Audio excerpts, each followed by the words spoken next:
ఎదను గుడిలాగా మార్చేసి ఎదుట దేవతను చూపించి ప్రేమ పూజలే జరిపించేస్తావు.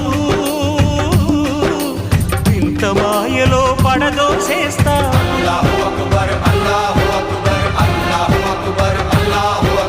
బ్రతుకు హారతిగా వెలిగించి వెతల పాత్రలో కరిగించి వెలుగు రేఖలను నిలువున కోస్తావు.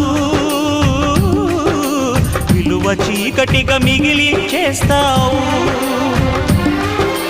నిండు ప్రాణాలు కదిలిపోతుంటే కంటి నీటితో కాల్చేవు.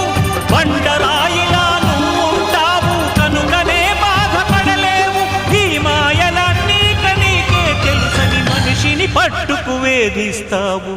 గుండెనెందుకిచ్చావురా?